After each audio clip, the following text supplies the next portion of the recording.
Thank you, Tina, and good morning, everybody. I'm delighted to have the opportunity to speak to you, even if only briefly, to outline how CRH fulfills its responsibilities to our employees, to the communities we operate in, and to the environment. Tina has already outlined some of the key aspects of CRH there. CRH's roots go back to the mid-1930s, to the formation of Irish Cement in Drogheda, and to just after the war, to the establishment of Castle Sand, not far from here in Inchicore. And these were two businesses very much embedded in their local communities at the time, serving local markets. So it's probably not surprising that as CRH has expanded overseas, that we've done that through many small to medium-sized transactions of businesses which are also embedded in their local communities. And also in acquiring those particular companies, we have retained local management in those particular businesses. We have, in over 90% of the cases, retained the local brand identity in those particular businesses. So the cultural identity and the cultural sort of history of those particular businesses has been something that we have been very much keen to foster and to encourage as we have expanded the group over the last 40 years. Our average location probably has about 20 to 25 people. So it's the local manager responsible for that particular location that fosters that sense of local involvement through open days for communities, through involvement in local projects and local cultural activities, and also indeed by supporting local educational projects. And we back that up very much from the centre. And of course, across 36 countries, there are naturally going to be variations in terms of practices and in terms of approach, which is why we apply an overarching sort of structure to how our businesses behave to their employees, to their suppliers, to their customers, and indeed in the local community through a code of conduct which is communicated very widely and which is backed up with intensive programs of verification and audit right across the group. I'm always struck when I go on operational visits to see some of these locations, whether it be in Ukraine, in Utrecht, or in Utah, at the sense of pride people have and the way in which they value being part of the wider CRH group and the way in which they value the strengths and the support that that brings to people, particularly financially in supporting investment plans and also in supporting businesses through tough times operationally. But I think the strongest impression I always come away from after these visits is just that sense of pride that people have in their local operation and their delight in having the opportunity to showcase it to visitors from elsewhere in the group. And I firmly believe that it's our cultural approach of strong central control, strong overall disciplines, married with allowing these people to operate quite flexibly on a day-to-day basis that preserves that incredible energy at local level, and which has enabled us to expand across the world over the last 40 years, and also which enables us to deal very positively with what is a very tough operating environment across our businesses at the moment. Now, our people are across these locations are obviously our key resource, and our number one priority in CRH is to ensure the health and safety of these people.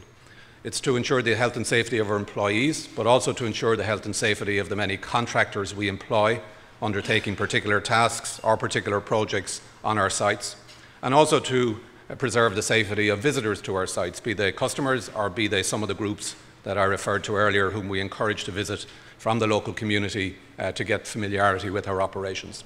And those visits are also a way of encouraging people to join CRH and to look for jobs in those local businesses. So in order to ensure the safety, we have across the group very comprehensive safety programs with clearly established management responsibility and supported by about 300 safety officers who are embedded in our operations and who are policing the day-to-day compliance with safety procedures at the 3,500 or so locations that we have. And we back this up with an active program of safety audits across our operations, coordinated from the centre. In 2011, there were internal or external safety audits undertaken across 75% of our locations. So a very significant commitment to ensuring the safety of our employees, our contractors and visitors to our sites. And our safety record has shown consistent improvement over the last 20 years because of these efforts. We rank very highly when we do peer comparisons in our industry, but we're not interested in comparing ourselves against our peers in our industry. We're interested in comparing our performance against the best in the industry, and one of our benchmarks in this is the oil and gas industry. And our accident frequency and our accident severity ratios have been showing continuing improvement over the last 20 years, and we continue to put a lot of effort into ensuring that they continue that downward track. I mentioned contractors a moment ago. I think what we have found over the years is that the incidence of accidents amongst contractors is much higher than in our employee base. The disciplines that contractors bring are obviously not as high. They have transient workforces. So one of the initiatives we've launched over the last 2 years is particularly focused on contractor safety management. Because again, we believe that our duty of care to contractors who come onto our sites is no less than our duty of care to our employees, which is that they go home in the evening in the same state of well-being that they came to work in the morning. Another challenge we have on health and safety relates to developing regions. Generally, we find that the attitude to worker safety and the safety of people generally in developing regions is not as highly developed as it is in Western economies. We are stepping out into Asia. We're doing it in joint venture with partnerships with local players. And obviously one of the key challenges for us has been to communicate our culture on the safety front to these businesses. It's a big effort because it means changing very set ways of doing things in these businesses. But one of the things that's been very gratifying for all of us in CRH over the last 5 years as we've established footholds in Asia and also in Eastern Europe has just been the buy-in that we've been able to achieve to our safety culture across these operations. And that's really come from the management that we've put out into these operations and the continuing pounding of the message that health and safety is a #1 priority for these businesses as well. We've more to achieve in these developing markets, but I think what we have achieved to date is a terrific reflection on our culture and our approach to ensuring safety in the workplace every day. On the environmental front, I think we're probably fortunate in some respects in that our operations are not particularly hazardous in terms of the products or in terms of the processes. So the issues that we have in terms of environmental impact primarily relate to dust, noise, traffic movements and wastewater discharge. And we have implemented very significant environmental programs over the last 20 years to deal with these issues. Despite cutbacks in capital expenditure to maintain cash flow through the recent difficult markets, we have continued to invest very heavily in limiting and reducing these environmental aspects of our activities. I think when we went to the United States, first of all, in 1978, we found a much stricter regime over there in terms of the Environmental Protection Agency. Much more significant levels of fines and much tougher application of rules. And we were able to bring that back into our European operations and bringing back the good practices that we saw in the US as we acquired more and more companies. So we were ahead of the game, I believe, as Europe began to step up its regulation and its enforcement in terms of environmental regulation.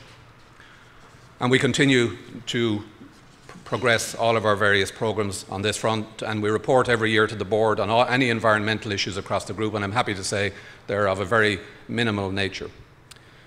However, climate change is the principal challenge which faces our operations, and particularly in our cement production processes. Cement production processes produce carbon from two aspects of the operation. One is the natural breakdown of limestone in the production of clinker to make cement, and the other is obviously the fuel required in heating clinker and heating limestone to very high temperatures in order to create that clinker. And we have focused on 3 ways of reducing our carbon emissions. The first way in which we focused on it has been in very significant investment across our cement plant networks. Over the last 5 years, we've spent over 300 million on modernising and improving energy efficiency at our plants in Ireland, in Finland, in Poland, and more recently in the Ukraine. North of Dublin, in Drogheda, we have probably one of the most modern cement manufacturing facilities in Europe at Platten, and the investment we've made there in recent years has very significantly reduced our consumption of fossil fuels. The other way in which we've tackled our carbon footprint, particularly in our cement operations, has been through an increased usage of alternative fuels.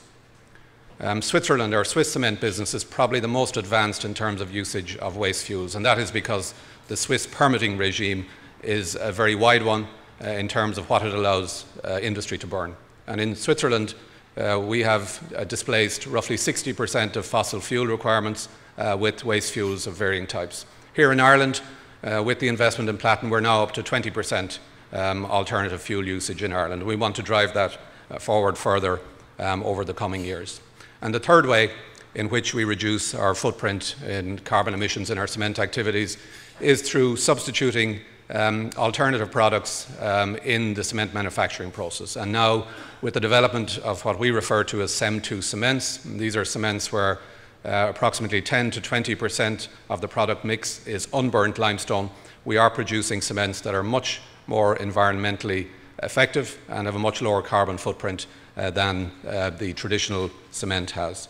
So in these three ways, we have been working to significantly reduce our footprint in terms of carbon emissions. And I think we have made some commitments in our sustainability report, which you can find on our website and which is published annually. We have made commitments in terms of the reductions we want to achieve in that respect by 2015, and we're well on target to do that. So climate change is not just about, if you like, putting additional investment in and changing the way in which we operate. It's also creating lots of opportunities for us in our products that we manufacture. So, for instance, we are the #1 producer of asphalt for road surfacing in the US. We have moved over the last number of years to warm mix asphalt as opposed to hot mix asphalt, which has a significantly lower energy requirement. We are developing a lot of glass products and screening products which protect against solar radiation.